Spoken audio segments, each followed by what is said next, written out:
Hello guys, my self Sumit Kataria, faculty chemistry Kota. So आज हमारा quiz number 23 होने वाला है, that will be based upon करने वाले that will be comparison between isothermal and adiabatic. कि एडियाबैटिक और आइसोथर्मल में क्या कंपैरिजन है, किस में वर्क ज़्यादा है, किस में वर्क कम होता है। तो आज हम बेसिकली एडियाबैटिक पे डील करने वाले हैं। ठीक है, वाले डिग्री ऑफ फ्रीडम के बारे में।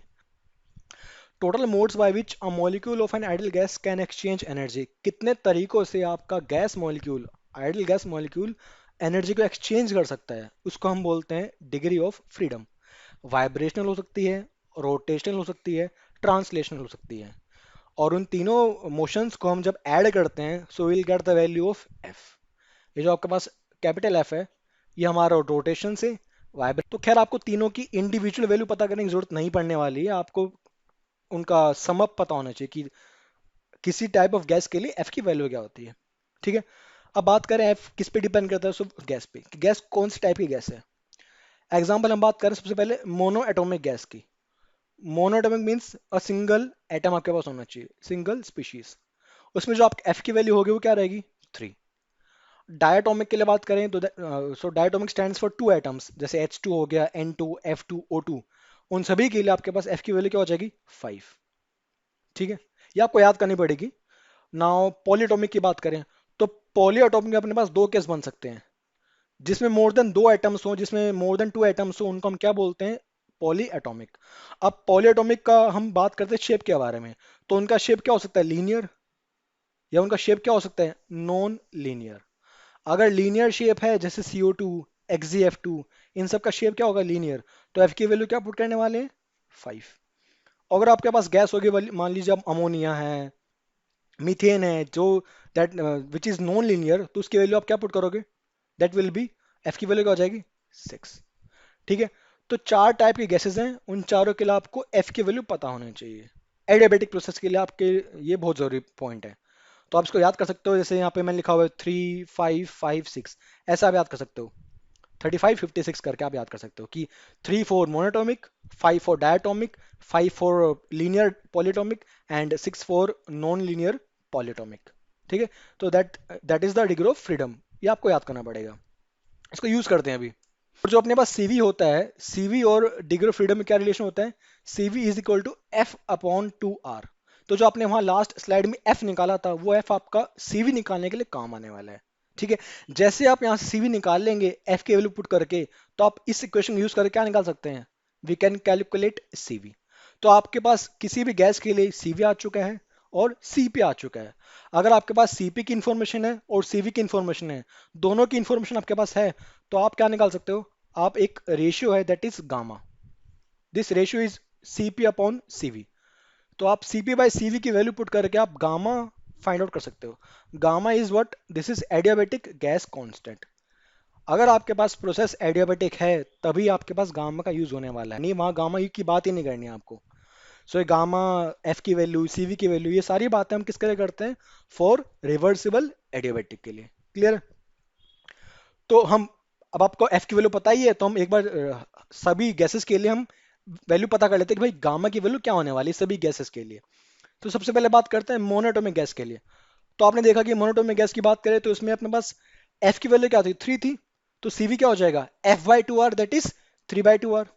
अगर सीवी 3/2R है तो सीपी क्या हो जाएगा, R प्लस सीवी। सीपी क्या हो जाएगा, R प्लस सीवी। तो सीपी क्या हो जाएगा, 5/2R।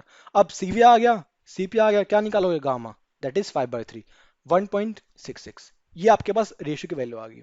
अगर आप बात करें डायटोमिक गैस के लिए, अगेन सीवी क्या हो जाएगा, 5/2R, बिकॉज वैल्यू एफ के क्या थी, 5 थी। सीपी क्या हो जाएगा, 5/2R plus R, that is 7/2R। Gamma again कितना आ गया, 1.40। सिमिलरली लीनियर पॉलीटोमिक के लिए कितनी वैल्यू आ जाएगी, 1.40। और non linear, this fourth one is non linear polyatomic gas, ammonia वगैरह के लिए, इसमें सीवी क्या हो जाएगा अपने पास, 6/2R, दैट इज 3R। ठीक लग रहा है ये। और 3R प्लस आर क्या हो जाएगा, CV, that is 4R। So what will be the value of gamma, gamma क्या हो जाएगा, 4/3, दैट इज 1.33। तो आपके पास सभी गैसेस के लिए आपको गैसेस का टाइप पता होना चाहिए, और गैसेस के लिए सीवी और गामा की वैल्यू आपको पता होनी चाहिए। आपको सिंपली बस सिर्फ एफ की वैल्यू याद रखनी है आपको। अगर आपको एफ की वैल्यू याद है तो आप इस फॉर्मूले से CV निकाल लेंगे और इस फॉर्मूले से क्या निकाल लेंगे, CP। और जब CV और CP की वैल्यू आपके पास आ जाएगी तो CP बाई CV का रेशियो क्या होता है, गामा, आपके पास गामा आ जाएगा। तो आपके पास सभी टाइप के गैसेस के लिए आपके पास गामा आप निकाल सकते हो, चाहे गैस मोनोटोमिक हो, डायटोमिक हो, पॉलीएटोमिक हो, तो आप इजीली गामा फाइंड आउट कर सकते हो। तो किसी भी एडियाबैटिक प्रोसेस के दौरान आपको सबसे पहला काम आपको करना है कि गैस का नेचर पहचानना है, गैस का टाइप पहचानना है, और टाइप पहचानने के बाद ये सारा काम आपको करना है। उसके बाद ही आप सवाल में आगे बढ़ सकते हो। ठीक है। तो अब एडियाबैटिक की बात करें तो एडियाबैटिक में आप क्या समझते हैं, एडियाबैटिक में क्या होता है अपने पास, जैसे मैंने बात की थी आइसोथर्मल में, आइसोथर्मल में क्या हुआ था, delta T is constant, temperature क्या था आपके पास, कांस्टेंट था।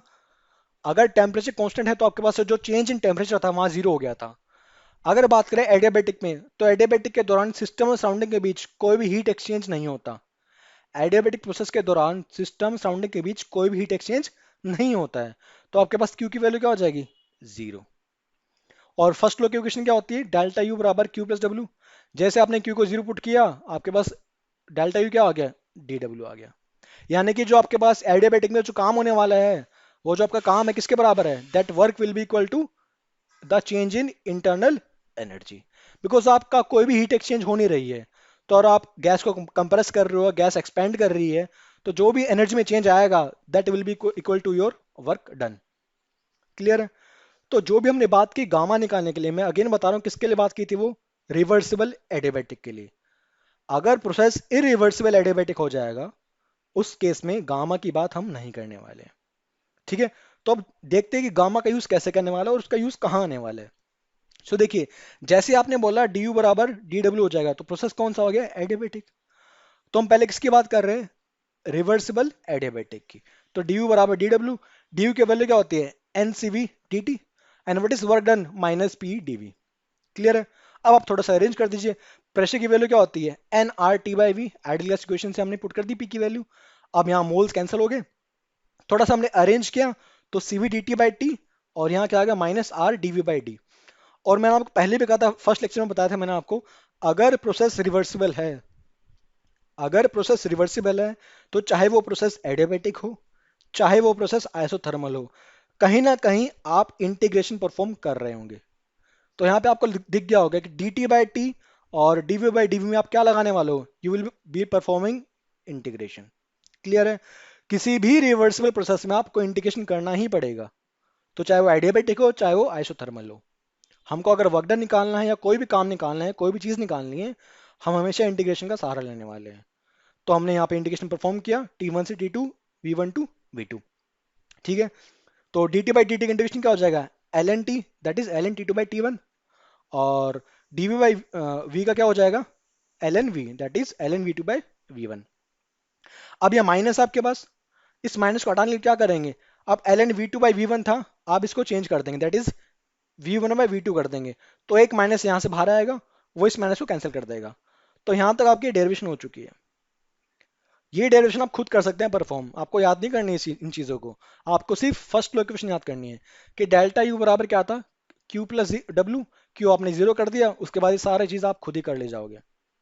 और आपको पता है कि प्रोसेस रिवर्सिबल है, तो आपको इंटीग्रेशन करना है, वो बात आपको पता ही है। तो यहां तक आपने काम कर दिया। क्लियर है। आगे बढ़ते हैं। सो देखिए, आपको पता है कि सीपी माइनस सीवी आर होता है। अगर मैं इस इक्वेशन को पूरी तरीके से सीवी से डिवाइड कर दूं, तो यहाँ क्या हो जाएगा, CP by CV, CV by CV, और यहाँ पे क्या हो जाएगा, आर बाई सीवी। तो ये तो क्या हो जाएगा, वन, और सीपी बाई सीवी क्या होता है, gamma. So gamma minus one बराबर क्या हो जाएगा, आर बाई सीवी। अब आपने इक्वेशन क्या पुट की थी यहाँ पे, देखिए आप, ये क्या बचा था, आर अपॉन सीवी। तो इस आर अपॉन सीवी को मैंने गामा की फॉर्म में क्या कर दिया, सब्सटीट्यूट कर दिया। दिस आर अपॉन सीवी की वैल्यू क्या हो जाएगी, गामा माइनस वन। या फिर सीवी को हम क्या लिख सकते हैं, सीवी बराबर R upon gamma minus one. ठीक है। So l N T two by T one क्या हो जाएगा, gamma minus one l N V one by V two. अब लॉग की वैल्यू क्या हो जाएगी, पावर में चली जाएगी, तो आप सॉल्व कर सकते हैं। एट द एंड क्या मिलने वाला आपको, टी टू वी टू की पावर गामा माइनस वन बराबर T one V one gamma minus one. यानी क्या हो गया, टी वी की पावर गामा माइनस वन बराबर कांस्टेंट। ये पहली इक्वेशन है रिवर्सिबल एडियाबैटिक के लिए जो आपको याद करनी है। हो सकता है आपके पास, जैसे मैं बात करूं यूज कैसे करेंगे, टी वन है, वी वन है, T2 है, P2 है। आपके पास गैस गिवन होगी, सपोज अमोनिया गैस गिवन है। अगर अमोनिया गैस गिवन है तो आपके पास गामा की वैल्यू आ जाएगी, और आपके पास इन चारों वेरिएबल्स में से T1 V1 T2 V2 में से तीन वेरिएबल की वैल्यू गिवन होगी, चौथे की वैल्यू पूछ लेंगे आपसे। और वो प्रोसेस कौन सा होना चाहिए? That process must be reversible adiabatic. तभी आप ये सारा तमाशा कर रहे होंगे। ये प्रोसेस, ये सारा काम आपको इरिवर्सिबल के लिए नहीं करना है। मैं दोबारा बता रहा हूँ, बच्चे क्या करते हैं, इसी क्वेश्चन को लगा देते हैं हर जगह पे, चाहे वो प्रोसेस रिवर्सिबल हो, चाहे वो प्रोसेस रिवर्सिबल हो। ये मेथड, ये प्रोसेस, ये गामा की बात सिर्फ कब करनी है? Only in the case of reversible adiabatic. मैंने यहाँ लिख भी चुका है, आप देख सकते हो। ठीक है। सिमिलरली आप चाहो तो इस टी और वी को प्रेशर वॉल्यूम के फॉर्म में कन्वर्ट कर सकते हो, या फिर प्रेशर टेम्परेचर के फॉर्म में कन्वर्ट कर सकते हो। आपको पता है कि आइडियल गैस इक्वेशन आपको पता है, पीवी बराबर एनआरटी।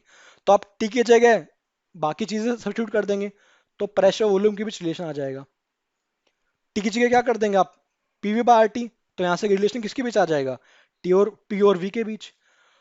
तो यहाँ क्या था? T V gamma minus one बराबर कॉन्स्टेंट। तो यहाँ क्या हो जाएगा दूसरे में? पी वी गामा बराबर कॉन्स्टेंट, के स्टैंड्स फॉर कॉन्स्टेंट, के क्या अपने पास कॉन्स्टेंट है। Similarly P one minus gamma T gamma बराबर कॉन्स्टेंट। तो आपसे रिलेशन पूछा हो टीवी के बीच, पीवी के बीच, या पीटी के बीच, रिवर्सिबल एडियाबेटिक के लिए हम तीनों रिलेशन आपको याद करने हैं। ठीक है। तो आप चाहो तो डेरिवेशन छोड़ के आप तीनों रिजल्ट याद कर सकते हो, लेकिन मैं कहूंगा आप डेरिवेशन को ये ना सोचे कि इसको याद करना है आपको, आप खुद डेराइव कर सकते हो। एक दो बार प्रैक्टिस करोगे तो आपको ये भी पता चल जाएगा कि रिवर्सिबल में we have to perform integration, ताकि आप सवालों में गलती ना करो। ठीक है। तो ये आपको चीजें याद करनी है, बेसिक बातें हैं रिवर्सिबल प्रोसेस के लिए। अब आप चाहो तो वर्क डन निकालना चाहो वो निकाल सकते हो, कुछ और पूछा हम वो भी निकाल सकते हैं। सबसे पहले बता आपको, अगर एडियाबेटिक प्रोसेस है, और वो भी अगर रिवर्सिबल एडियाबेटिक प्रोसेस है, तो आपको सबसे पहले सवाल के अंदर गैस पहचाननी है, गैस कौन सी गिवन है, उस गैस का डिग्री ऑफ फ्रीडम निकालनी है। और जैसे ही आपके पास एफ की वैल्यू आ जाएगी, आप सीवी और सीपी की मदद से आप गामा निकाल रहे होंगे। अगर आप गामा निकाल देंगे तो आप 80% क्वेश्चन को सॉल्व कर चुके हैं। उसके बाद तो आपको सिर्फ वैल्यू ही पुट करनी है। क्लियर है? तो ये पार्ट आपको थोड़ा सा याद करना पड़ेगा, गामा की वैल्यूज कैसे निकालते हैं और वैल्यू क्या आने वाली है for different type of gases. ठीक है। Now moving on to the comparison part, कि कंपैरिजन कैसे करेंगे सर रिवर्सिबल आइसोथर्मल में और रिवर्सिबल एडियाबेटिक में। अब दोनों प्रोसेस रिवर्सिबल हैं, और अगर प्रोसेस रिवर्सिबल होता है तो फॉर एनी रिवर्सिबल प्रोसेस हम ग्राफ बना सकते हैं। ये बात आपको पता होना चाहिए कि ग्राफ सिर्फ रिवर्सिबल प्रोसेस के लिए ही बन सकता है, बिकॉज अपने पास सारे पॉइंट अवेलेबल होते हैं और ग्राफ बना पा रहे हैं। इसलिए मैं कहता हूं कि रिवर्सिबल प्रोसेस में हम इंटीग्रेशन परफॉर्म कर रहे होंगे, बिकॉज इंटीग्रेशन क्या होता है? समेशन होता है सारे पॉइंट का, सभी चीजों का, तभी हम ग्राफ बना पाते हैं। क्लियर है? सो आप देख लीजिए, अब आपके पास यहाँ पे गिवन है प्रेशर, और यहाँ गिवन है वॉल्यूम। अगर पीवी कर्व है आपके पास, तो पीवी कर्व क्या बताता है? It will tell about the work done.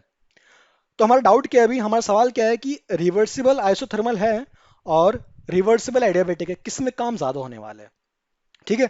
हम बात करें एक्सपेंशन की, जब गैस एक्सपेंड होने वाली है। ठीक है। Work is done by the gas, gas expand हो रही है। सो देखिए, पॉइंट ए है, इस पॉइंट से पॉइंट बी पे गए, दोबारा पॉइंट ए से आप कहां गए? पॉइंट सी पे गए। अब इसमें से एक प्रोसेस आइसोथर्मल है, एक प्रोसेस एडियाबेटिक है। ठीक है। अब आपका डाउट ये है कि आपका सवाल ये है कि सर कौन सा प्रोसेस कौन सा होगा, और किसका स्लोप ज्यादा होगा, किसमें काम ज्यादा होने वाला है? कि जिसका ग्राफ का एरिया ज्यादा होगा उसमें काम ज्यादा होने वाला है। सिंपल सी बात है। जिसका पीवी कर्व, जिसमें पीवी कर्व में एरिया ज्यादा होने वाला है, उसी का वर्क डन ज्यादा होने वाला है।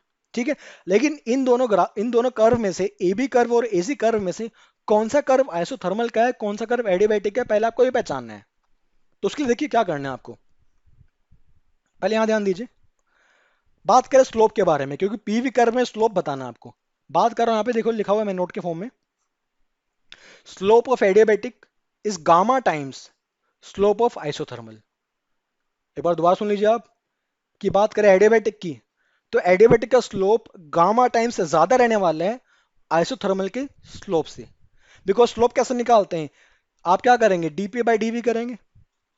जब आप डीपी बाई डीवी करेंगे तो वो आएगा minus P by V in case of isothermal, और जब आप डीपी बाई डीवी करेंगे तो वो आएगा minus gamma times P by V in case of adiabatic. तो आपका एडियाबेटिक का स्लोप गामा टाइम्स ज्यादा रहता है किससे? आइसोथर्मल से। और गामा की वैल्यू आपने अभी निकाली थी किसी भी गैस के लिए, वो हमेशा क्या रहेगी, 1 से बड़ी रहेगी, और 2 से क्या रहेगी, छोटी रहेगी। यानी कि अगर कोई भी गैस है आपके पास, गामा की वैल्यू क्या रहेगी, 1 से बड़ी। अगर गामा की वैल्यू 1 से बड़ी है तो हर केस में किसी भी गैसेस के लिए एडियाबैटिक का स्लोप हमेशा क्या रहेगा, आइसोथर्मल से क्या रहेगा, ज्यादा ही रहने वाला है। अब आप बता दीजिए, अगर एडियाबैटिक का स्लोप ज्यादा है आइसोथर्मल से, तो कौन सा ग्राफ किसका आप पहचान सकते हो। जो ग्राफ ज्यादा स्टीप रहेगा उसका स्लोप ज्यादा होता है, आपको पता होगा। अब ज्यादा स्टीपर कौन है, आपको पता है कि एसी ग्राफ ज्यादा स्टीप आ रहा है। ये कर्व क्या ज्यादा स्टीप है बजाय किसके, एबी के। तो जो एसी कर्व है दिस स्टैंड्स फॉर एडियाबेटिक, और एबी कर्व क्या हो जाएगा, आइसोथर्मल का हो जाएगा। क्लियरली, ये सिंपल सवाल आपसे पूछ सकता है ग्राफ देखिए कौन सा ग्राफ किसके लिए करस्पॉन्डिंग कर रहा है। तो आपको पता होना चाहिए कि एडियाबेटिक का स्लोप ज्यादा रहने वाला है, तो ड्यूरिंग एक्सपेंशन उसमें स्टीपनेस ज्यादा रहने वाली है। अब आपके पास आंसर मिल गया। अब बता दीजिए किस में एरिया ज्यादा है। अब आपको पता है कि एसी कर्व में एरिया कम है और ए बी कर्व में एरिया ज्यादा है। तो आप क्या बोलोगे कि सर आइसोथर्मल का वर्क ज्यादा होता है एडियाबैटिक से, अकॉर्डिंग टू ग्राफ। और ये बात बिल्कुल सही है, लेकिन क्या मैथमेटिकली, क्या न्यूमेरिकली ये बात सही है। ग्राफ क्या कह रहा है कि वर्क ज्यादा होने वाला है आइसोथर्मल में, किससे, एडियाबैटिक में, इन केस ऑफ एक्सपेंशन। हम किसकी बात कर रहे हैं, ज्यादा गैस। अगर गैस काम कर रही है तो आपके पास वर्क का जो साइन आएगा दैट विल बी नेगेटिव। इसका मतलब क्या है, सपोज आइसोथर्मल है, आइसोथर्मल में आपके पास वर्क की वैल्यू आ गई -50 जूल। ठीक है, आपने निकाली ग्राफ से, कितने आ गए, -50 जूल। और एडियाबेटिक में आपका जो काम आया वो आया मान लीजिए -40 जूल। तो पता है किसकी वैल्यू ज्यादा है, आप बोलेंगे सर आइसोथर्मल की वैल्यू ज्यादा है 50 जूल, और एडियाबेटिक की वैल्यू कम है कितनी, 40 जूल। अगर आप माइनस इग्नोर कर रहे हैं तो आपकी बात सही है। It means during expansion magnitude of isothermal work is more then the magnitude of adiabatic work.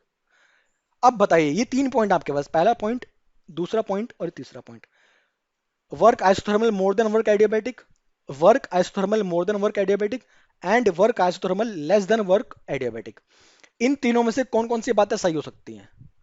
और एग्जाम में आपके पास इसी फॉर्म में आता है, एग्जाम में वो अलग से बताएगा नहीं आपको कि हम साइन कंसिडर कर रहे हैं या नहीं कर रहे हैं। अभी मैं सवाल कराऊंगा आपको जे एडवांस का, तो आप समझ जाएंगे कि आपको ये बातें खुद ही सोचनी है एग्जाम के अंदर। सो देखिए, पहला मैंने क्या लिखा हुआ है, मैंने लिखा हुआ है मैग्नीट्यूड। अगर मैग्नीट्यूड है तो ये बात बिल्कुल सही है कि हाँ आइसोथर्मल का काम ज्यादा होगा किससे, एडियाबेटिक से। तो पहला पॉइंट तो बिल्कुल सही है, इसमें कोई दिक्कत नहीं है। दूसरी बात करें, इसमें लिखा हुआ है work done isothermal is more than work done adiabatic, लेकिन ये वर्क डन में इन्होंने साइन कंसिडर किया है। अगर साइन कंसिडर करोगे तो -50 और -40 में कौन बड़ा हो जाएगा, -40 बड़ा हो जाएगा। तो ये बात दूसरी आपकी क्या होगी, गलत। तीसरी बात क्या हो जाएगी, सही। अब आपका डाउट ये आ रहा होगा कि सर साइन कंसिडर करेंगे या नहीं करेंगे। अगर उसने आपके सामने ये वाला मैग्नीट्यूड नहीं गिवन है तो अपने दिमाग मत लगाना, आप विद साइन चले जाना। अगर मैग्नीट्यूड गिवन होगा तो ही आपको सोचना है हाँ भैया इसमें वर्क डन ज्यादा रहेगा। अगर मैग्नीट्यूड की बात नहीं कर रखी तो आप भी बोलेंगे यस, अगर इन केस ऑफ मैग्नीट्यूड तो ज्यादा रहेगा वर्क। अगर मैग्नीट्यूड नहीं है तो आप माइनस को इग्नोर नहीं कर सकते, आप माइनस को इंक्लूड कर रहे होंगे। और अगर आप माइनस को इंक्लूड कर रहे होंगे तो कहीं ना कहीं आपका एडियाबैटिक का काम ज्यादा हो जाएगा किसके मुकाबले, isothermal. Identify the correct graph for H2 and helium. ठीक है, अब ये कंपैरिजन नहीं है, ये कंपैरिजन आपके पास सिर्फ एडियाबेटिक के लिए ही है। इसमें आइसोथर्मल और एडियाबेटिक का कंपैरिजन नहीं है। ये विद इन द एडियाबेटिक हम दो गैसेस को कंपेयर कर रहे हैं, किस किस को, H2 और हीलियम को। अब आपके सामने बोला है कि भाई आपके सामने दो कर्व्स हैं,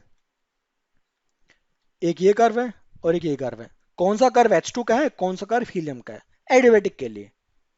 तो आप बताइए, अगर एडियाबेटिक है तो जिसका गामा ज्यादा होगा, जिस गैस का गामा ज्यादा होगा उस गैस के लिए स्लोप क्या होने वाला है, ज्यादा। अब आप मुझे बताइए H2 का गामा ज्यादा है कि हीलियम का गामा ज्यादा है। जिसका गामा ज्यादा होगा, जिसका गामा ज्यादा होगा उसका क्या रहेगा, उसका स्लोप ज्यादा रहेगा। और स्लोप किस में ज्यादा है, ये वाला स्लोप ज्यादा है। ये स्लोप क्या है अपने पास, ज्यादा, यानी कि ये वाली गामा की वैल्यू ज्यादा रहेगी किसके मुकाबले, इस पहले वाले के। अब आपको पता ही है कि H2 डायटोमिक गैस है और He कैसे गैस है, मोनोएटोमिक गैस है।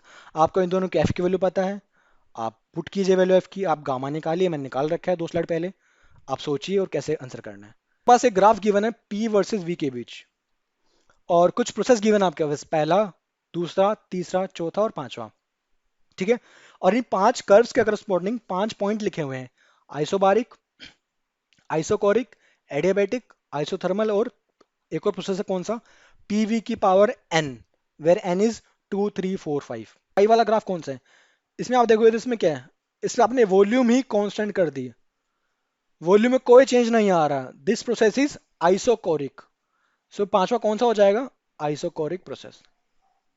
और आइसोकोरिक में वॉल्यूम चेंज क्या हो जाएगा, जीरो, तो वर्क डन कितना हो जाएगा, जीरो। आइसोकोरिक के दौरान कोई भी काम आपका नहीं होता है। और आइसोबारिक में क्या होता है, मैक्सिमम। तो पहला किसके लिए हो गया, आइसोबारिक के लिए, पांचवा किसके लिए हो गया, आइसोकोरिक के लिए। अब आपको बाकी तीनों पहचानने हैं कि बाकी तीनों में एडियाबैटिक कौन सा है, आइसोथर्मल कौन सा है। ठीक है। अब आप मुझे बताइए सेकंड और थर्ड। आपको पता है कि ड्यूरिंग एक्सपेंशन एडियाबैटिक का कर्व क्या रहने वाला है, आइसोथर्मल से नीचे रहने वाला है। बात सही लग रही है आपको, because adiabatic is gamma times more than isothermal. अगर गामा टाइम्स मोर देन है स्लोप उसका, तो उसका स्टीपनेस क्या रहेगी, ज्यादा रहेगी। यानी कि सेकंड वाला किसके लिए हो जाएगा, आइसोथर्मल के लिए, थर्ड वाला किसके हो जाएगा, एडियाबैटिक के लिए। क्लियर है। और फोर्थ वाला, बाकी सब आपने कर दिए, फोर्थ वाला किसके हो जाएगा, पीवी की पावर एन। अब इसमें आप थोड़ा देखिए, ध्यान दीजिए एक बार, what is adiabatic, adiabatic is for PV की पावर गामा।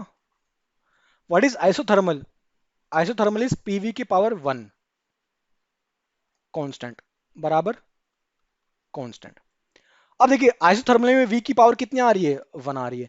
एडियाबैटिक के दौरान वी की पावर कितनी आ रही है, गामा आ रही है। और गामा की वैल्यू वन से तो बड़ी होती ही है, इसलिए इसका स्लोप भी क्या रहेगा, ज्यादा रहेगा। तो एडियाबैटिक आइसोथर्मल के नीचे आने वाला है। अब ये जो प्रोसेस है आपके सामने, कोई रैंडम प्रोसेस गिवन है, अगर ये प्रोसेस की बात करेंगे तो उसमें वी की पावर कितनी आ रही है, 2 3 4 ऐसे आ रही है। यानी कि आपका जो एन की वैल्यू है वो गामा से क्या रहने वाली है, बड़ी। अगर n की वैल्यू गामा से बड़ी रहने वाली है तो n का यानी कि इस प्रोसेस का स्लोप एडियाबैटिक से भी ज्यादा होने वाला है। यानी कि पीवी की पावर n का स्लोप एडियाबैटिक से ज्यादा होने वाला है, बिकॉज आपका n की वैल्यू गामा से ज्यादा है। गामा की वैल्यू तो मैक्सिमम कितनी हो सकती है, 1 और 2 के बीच, लेकिन n की वैल्यू क्या है, 2 3 4, इस तरीके से। तो पीवी की power n, where n stands for 2 3 4 5 का ग्राफ कैसे होने वाला, का ग्राफ कैसे बनने वाला है, वो उसका ग्राफ एडियाबैटिक के भी नीचे आ जाएगा, ये वाला हो जाएगा, बिकॉज उसका स्लोप एडियाबैटिक से भी ज्यादा है। क्लियर है। तो आपके सामने जो आपको प्रोसेस पता है वो तो दे ही सकता है, साथ में अपने हिसाब से कोई नया प्रोसेस डाल देगा और आपसे ग्राफ पूछ सकता है। तो आपको ये बातों का आइडिया होना चाहिए हमको ग्राफ कैसे चेक करना है, हमको हमेशा स्लोप के थ्रू ही ग्राफ चेक करना है। ठीक है। देखिए बात करें फ्री एक्सपेंशन की, तो जैसे आपने बोला फ्री एक्सपेंशन, इसका मतलब होता है वैक्यूम। और वैक्यूम बोलते ही जो आपके पास बाहर से प्रेशर लगा रहे थे वो क्या हो जाएगा, zero. So during free expansion या वैक्यूम, आपसे पूछता है एग्जाम में क्या जीरो हो सकता है। सबसे पहली बात, ड्यूरिंग फ्री एक्सपेंशन या वैक्यूम, पी एक्सटर्नल क्या हो जाएगा, जीरो। और जैसे आपने बाहर का प्रेशर जीरो कर दिया, सारा खेल खत्म हो जाएगा। क्योंकि जैसे आपने बाहर का प्रेशर जीरो किया, गैस सडन एक्सपेंशन करेगी, और गैस अगर सडन एक्सपेंशन करेगी तो प्रोसेस क्या हो जाएगा, इरिवर्सिबल प्रोसेस हो जाएगा। तो पहला पॉइंट क्या है, फ्री एक्सपेंशन या फिर वैक्यूम में आपका जो बाहर का प्रेशर है दैट इज पी एक्सटर्नल, वो क्या हो जाएगा, zero. And it is a sudden expansion process. अगर कोई भी प्रोसेस सडन होता है that will B irreversible in nature, that means free expansion is an irreversible process. Clear. अब देखिए बाहर का प्रेशर आप लगा नहीं रहे हो कुछ भी, तो कोई भी हीट एक्सचेंज नहीं होने वाली, क्यों क्या हो जाएगा, जीरो। कोई भी टेम्परेचर वेरी नहीं करने वाला, डेल्टा टी क्या हो जाएगा, चेंज, जीरो। अगर डेल्टा टी जीरो हो जाएगा तो डेल्टा यू क्या होता है, एनसीबी डेल्टा टी, ये भी जीरो। डेल्टा एच क्या होता है, एनसीबी डेल्टा टी, ये भी जीरो। और अगर आपके पास बाहर प्रेशर लग ही नहीं रहा तो गैस किसके अगेंस्ट काम करेगी, गैस काम ही नहीं कर सकती, वर्क भी क्या हो जाएगा, जीरो। तो ड्यूरिंग फ्री एक्सपेंशन आपको ये 5 6 पॉइंट पता होने चाहिए। लेकिन गैस एक्सपेंड की है, अगर गैस ने एक्सपेंशन किया है तो वॉल्यूम में चेंज तो आएगा ना, तो डेल्टा वी को जीरो मत कर देना आप। ये नहीं कि सर ने कहा था सर फ्री एक्सपेंशन सब कुछ जीरो हो जाएगा, सब कुछ जीरो होगा, लेकिन वॉल्यूम चेंज में आप जो बात करोगे, गैस एक्सपेंड कर रही है तो वॉल्यूम में तो चेंज आएगा ही, तो delta V is not equal to zero. तो आपको ये सारी बातें पता होनी चाहिए फ्री एक्सपेंशन के लिए। क्लियर है। सबसे मेन पॉइंट क्या है कि free expansion is N irreversible process. अब हम दो सवाल करने वाले हैं, वो दोनों सवाल जे एडवांस में पूछे जा चुके हैं। ठीक है, चल देखते हैं। ये पहला सवाल आपके पास, the reversible expansion of an ideal gas under adiabatic and isothermal conditions are shown in the figure. Which of the following statement is or are correct? तो जेई का क्वेश्चन है, मल्टीपल चॉइस क्वेश्चन हो सकता है ये। ठीक है, again आपके पास पीवी कर्व गिवन है और आपके पास दो प्रोसेस गिवन है, एक आइसोथर्मल एक एडियाबेटिक। एडवांस ने तो बता ही दिया कि आइसोथर्मल है भैया और ये एडियाबेटिक है। अगर नहीं बताता तो हम बता देते भाई क्या था, हमने अभी पढ़ा है, कोई दिक्कत ही नहीं उसमें। तो आपसे कुछ बातें पूछी हैं, उनमें देख लेते हैं। पहला पॉइंट क्या पूछा है, T1 बराबर T2। T1 कहाँ पे है, इस पॉइंट पे है। T2 कहाँ पे, इस पॉइंट पे, यानी कि T1 इस पॉइंट पे है और T2 यहाँ है। That is for isothermal. और आइसोथर्मल में टेम्परेचर क्या रहता है, कांस्टेंट। तो पहली बात तो आपकी बिल्कुल सही लग रही है, कोई दिक्कत ही नहीं है। दूसरी बात, T3 T1 से बड़ा हो जाएगा। ये रहा आपका T1 और आप एडियाबेटिक से गए, आप कहां पहुंच गए, T3 पे। ये क्या कह रहे हैं कि ड्यूरिंग एडियाबेटिक एक्सपेंशन T3 ज्यादा हो जाएगा T1 से। यानी कि इसका क्या मतलब, ये कह रहे हैं कि during adiabatic expansion T final आपका टी इनिशियल से बड़ा होता है।